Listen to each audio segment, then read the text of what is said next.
gonna move this. Oh, was that in shot? It was in shot. It was in frame. Mm-hmm. Too bad there's no director of photography. Well, quick pocket check. What are you sporting today, bud? Right now, Yeah. because we did our little, because I had to walk into a courthouse this morning. Right, this yeah. is all that's in my pocket, and then this was here. There you go. Yeah. So the Workshop ZT. I want one of those so bad. Oh, look at your edge. Oh yeah, it's shiny. And that's after a lot of abuse too. Yeah. So, but love this. Spends a lot of time in the pocket. Yeah. So if anything did go down in the, what is it, the Bucks County Justice Center. Justice Center. Long story. I didn't do it. I didn't do anything. Just get a good look at him. He had a mask on. Could have been anybody. I would have had to take somebody down with a carbon fiber wallet. Ooh. Anyway. All right. David. Mm-hmm. David. Mm-hmm. Today I bring you, thanks to to a good friend of mine and friend of the channel, Jim R. What we have decided is a knife that you and I, Doc, have decided that classes should be taught about the perfection of the build of this knife. Yes, and if I'm sure there's one or two people out there that recognize it right now. Mm-hmm.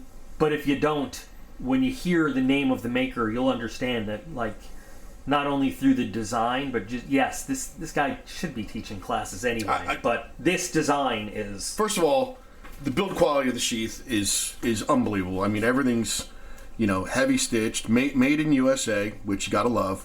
But I mean, just the wrap of this cord right here, and no, it's not paracord, but it's just unbelievable.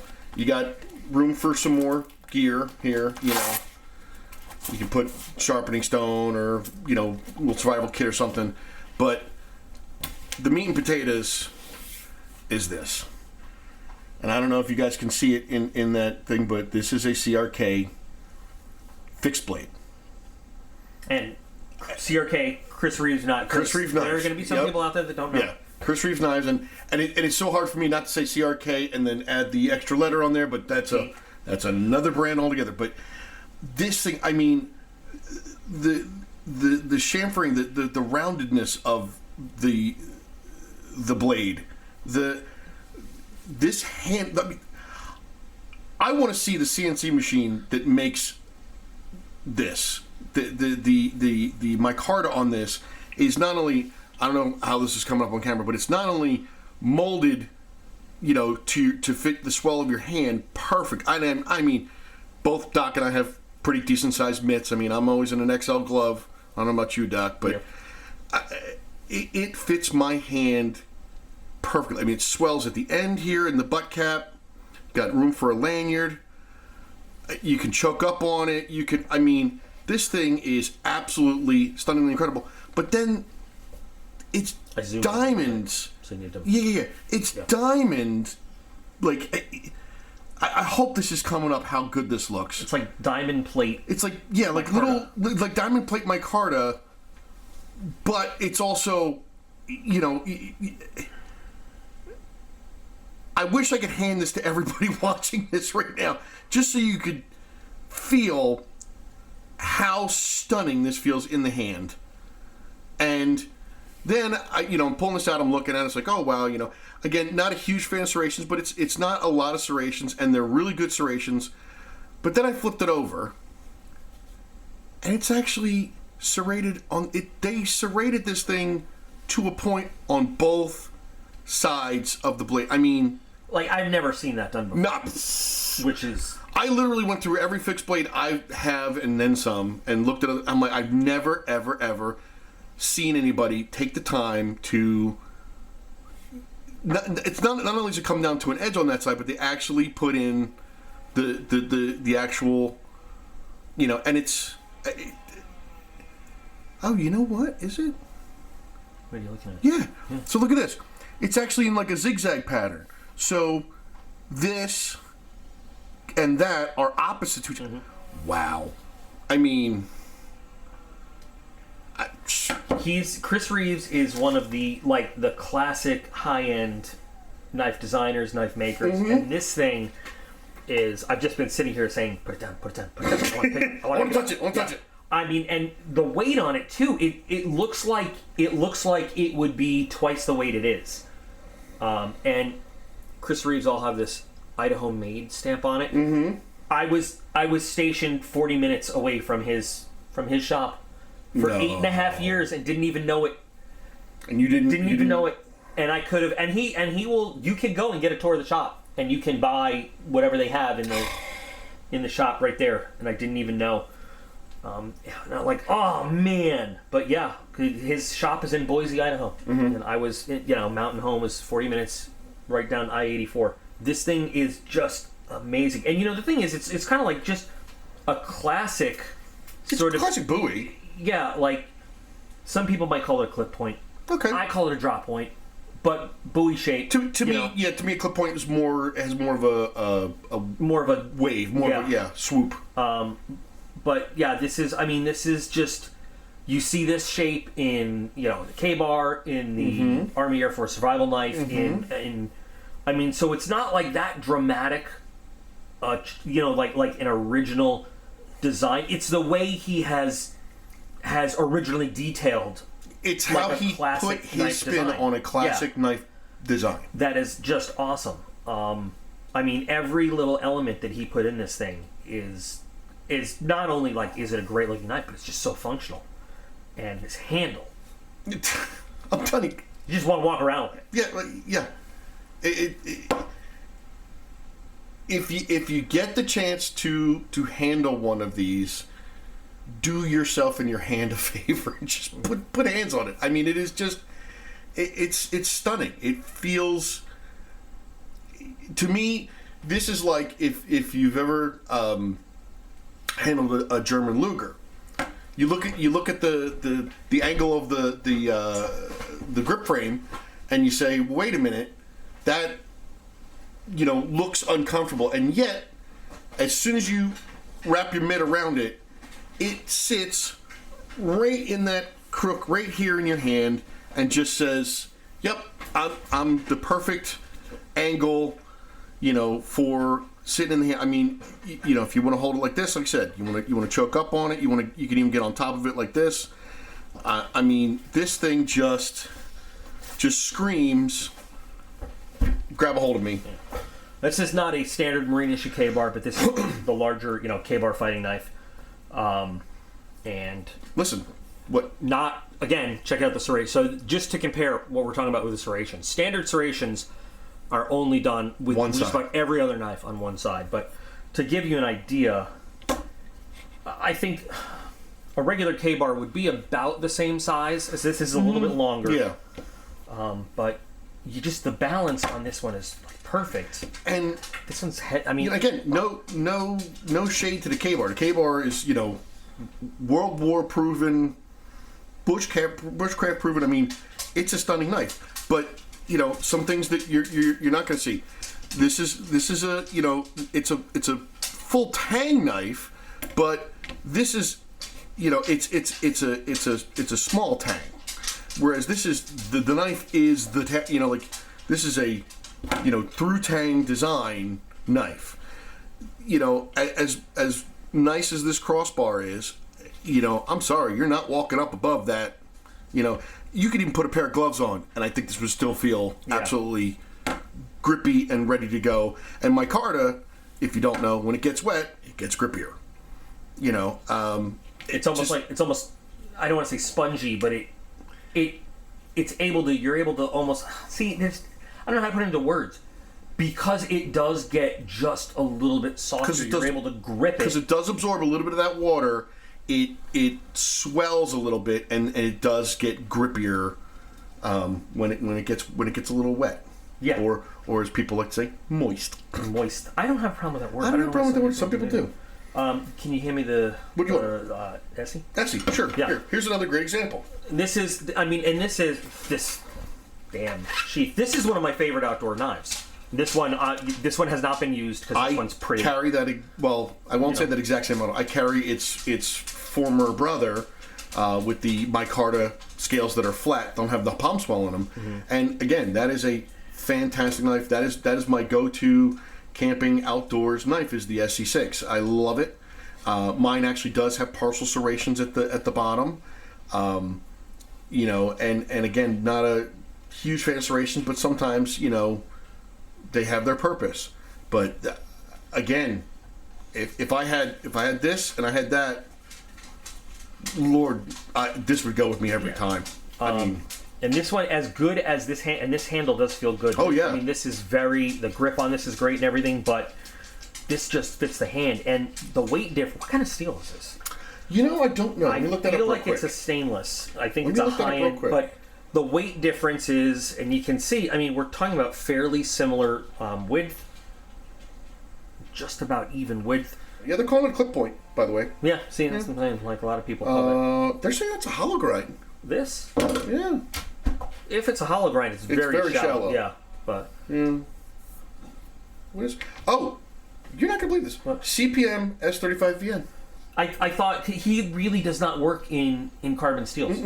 But interesting. It has it is light. I mean, you can tell it's a lighter feel. And I'm going to switch to my dominant hand because sometimes things feel lighter in your dominant hand. You got to play with in both hands, otherwise you're going to light it. If you're not playing with both hands, no. But it is definitely a lighter. It is a lighter knife for about the same size, and that could be because you've got a lot more grind going on. And this is just a full flat grind knife, but as comfortable as it is, I mean, this just, of course, this is 2 or 3 times the price. Oh, I'm sure. I mean, I'm looking on Blade HQ, $325. $325? Oh, that's actually less than I thought. Yeah, $325. So that's still about twice the price. Oh yeah, 100%. But I mean, you know, production amount is going to be a fraction. I mean, no offense to Essie, they're a great brand, and they crank these out. You know, yeah. I would say, you know, probably 10% of the amount of these get made as these. And I would have honestly thought that this would have been $425. You would think, especially with that sheath and all, and I mean, yeah, it's I mean, but yeah, that's what I'm seeing price as of today on Blade HQ. And I'm not saying that $325 is, you know, within most people's budget at all. No. But it is still a lot better than I thought. Out of stock, by the way. Oh, well, yeah. First, you got to find one. Then you. But I mean, that's. I mean, I would have thought at least because you know his folders start at $425, $450. Oh yeah. Yeah. And this, I mean, so this is one giant slab of heat treated, by the way, S30V? S35VN. S35VN. And then I don't know what the coating on it is. I will tell you in just a second. It looks like a PVD. It doesn't look like a Cerakote, but I could be wrong. It just says black. Black? Well, that's clearly a dark gray. But whatever. Okay. You know what? They're calling that a glass striker at the back. Okay. I could see it. Yeah, sure. Why not? PVD. PVD, yeah. Yep. Mm-hmm. And PVD just has that look, that sort of almost rubbed off look. Yeah, it's weird because you can see, like, this is a powder coat. That's powder coat. You know what's great if you want to get the chieftain? Yeah. That is a classic powder coat look where you can see that texture on it. You can almost see it's like almost like very fine sandpaper, almost like wet grind sandpaper. That is what most powder coat looks like. This is a powder coat, but I have given it a little rub down with acetone. Oh, did you? Because, whatever comes in this sheath was sticky and has a sweetie sort of maple syrup smell. And I'm not saying that maybe maple syrup didn't fall in this when it got to it. I'm just, so I wiped down a little bit, and that actually, normally a powder coat wouldn't just be affected by acetone, but we have to, like, in the shop, when we want to get rid of a powder coat, we've got to sandblast it. Oh, and sometimes we've got to soak it in, like, a heavy-duty stripper first. Yeah, it's you know. And if you're getting stripper, you want your heavy-duty stripper, not your... I mean, you know, that's sort of like a Wednesday day stripper, right? Yeah. Mm-hmm. But, so, comparing it to, this is one of my other favorite designs, just because if you are going to be doing, and again, this one is not a user model, this is just a collection queen, you know, for comparing to other stuff, obviously. Look at the blade stock on both those. Yeah. I mean, geez, look at that steel wheel. Holy. Yeah. I mean, but that's why if you're going to be doing like serious chopping or baton tasks, this thing is a monster. This is $10.95 though. Right. Which is like your classic carbon steel. This is a flip point. Yes. Yeah. And, anyway, but while the handle's comfortable and it is also micarta, it is not nearly as contoured and sculpted as this guy is. And this is also what they call a glass breaker. Oh yeah. But as much as I love this knife, and it is not. There is just it's like having a high end. It's like having a high end, say, Acura, right, versus actually getting your hands on a Maserati. It's and you feel really good and special about your very fancy Acura, right, until the dude shows up with like the hand done Maserati, and you're like, oh, my car's not that good now. You know what I mean? But it's honest to God, yeah. It's a pardon the pun, but cut above. It really is. I mean, it's the reason that Chris Reeve, even the folders, the Sebenzas, the Incosis, all those, command a respect and a price level because of what they are,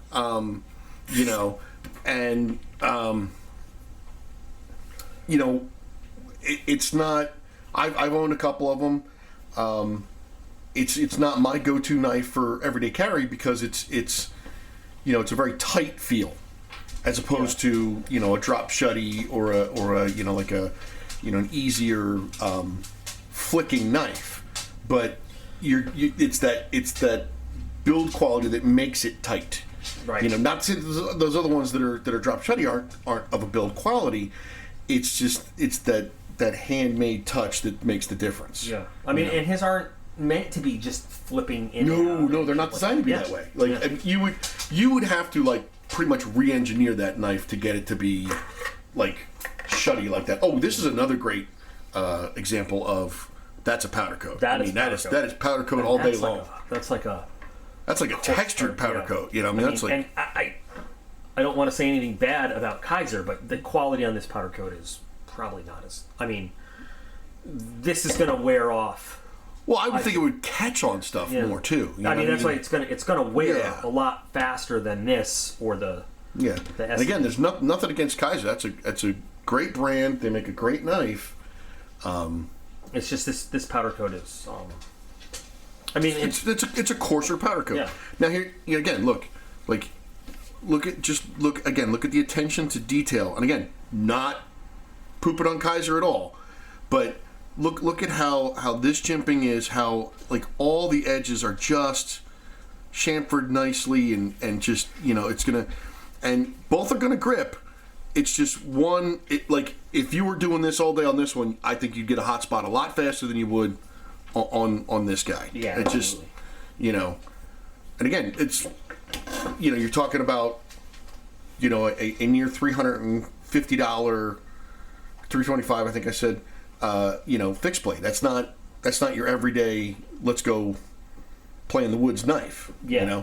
Just looking at the way this sheath is configured too, I feel like this is. You can carry that any way you want. Yeah, this is more marketed to somebody who really knows what they need in a heavy-duty, hard-use kind of knife. I wonder if anybody deploys with them. I wouldn't surprise me if there's a high-speed... Yeah, low-drag kind of guys with... Yeah. There's a Tier 1 unit that has unit-designated funds that has bought these for all their folks. Yeah. Yeah. Right on up there with actual, Randall custom-made... Oh, yeah, 100%, yeah. Yeah. So that's a curious question. With your military background, when you get to some of those, like you said, high-speed, low-drag kind of units, are you allowed to bring your own gear? I know, I deal a lot with a lot of the local PD and stuff and the SWAT teams and all, and I know that in certain circles, depending on the department or the unit you're in, you can say, listen, I want to use this particular kind of weapon or carry this particular kind of knife. Is that something that's allowed in some of those circles too? Or? A knife would be sure. Weapons, no. Well, no, weapons, no, because you they're need standardized. Yeah, right. Like, I need to be able to pick up your thing, or you need to pick up mine. But. Individual personal gear, though, yeah, absolutely. Oh, really? Because okay. You want somebody to use. Now, in terms of things that other members of your team might be likely to put hands on, not so much. Right. No. You want training throughout, you like want so medical consistency. equipment and stuff. But if there's a knife that you're more comfortable with that you want to use, that's fine. Then that's all up to you. Okay. Yeah. Even in like enlisted circles. Really? And it doesn't have to be. I'm telling you, like even in regular old nobody units. Okay. Interesting. You know, they might issue out. You know, like they might issue a Gerber multi-tool, and you go, listen, I want my Leatherman, and you bring whatever. You know, well, but. There's certain levels of individual stuff that you can bring, and there's certain levels of stuff that as long as it's not classified as a weapon. And the military really doesn't classify knives as weapons. Right. We think of them as tools. Yeah. Now a bayonet would be have to be standardized. Yeah. But even a large fixed blade knife, you pack that up and you ship that in your gear. That's a tool you take out into the field. So yeah, that's all on you. Okay. Yeah. Interesting. I could just see, like, digging for landmines with just oh my god, it's gonna. I'll tell you right now. When I have to give this back to Jimmy, it's gonna be a sad day. Sure. And I got to give it back to him. I've had it way too long. Jim, you're a prince among men for letting us borrow this and talk about it and just show off a beautiful piece from your collection.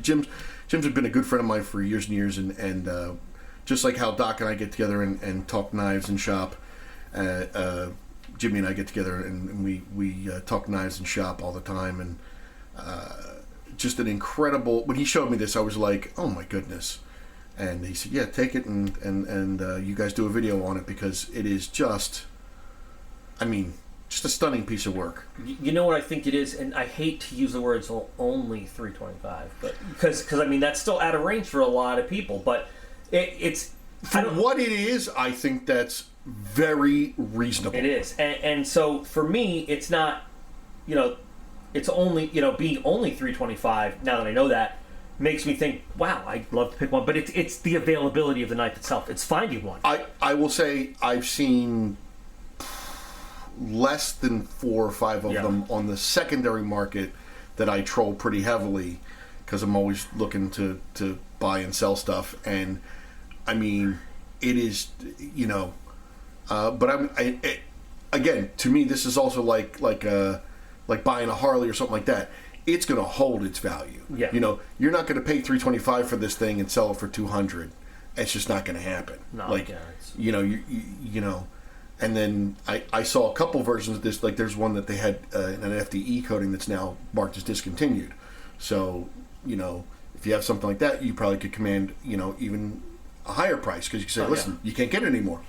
It's unobtainium because they don't make them anymore. Yeah, but this thing is just, it's cool. Oh, and the sick part is he told me how he acquired this, which was he was working in one of the local gun stores, and a guy came in and was like, I don't like it because it's not a whatever it was. And he was like, what? And the guy's like, yeah, give me, and I won't even say how much because it was a very reasonable number. And he picked it up, just off this guy because the guy didn't like it. And I'm like, well, send me guys that don't like that. Once again, I feel like I'm the guy who knows the guy, not the guy that got the deal. But occasionally I get some wins too. But that was just That's all. I'd love to be in that position.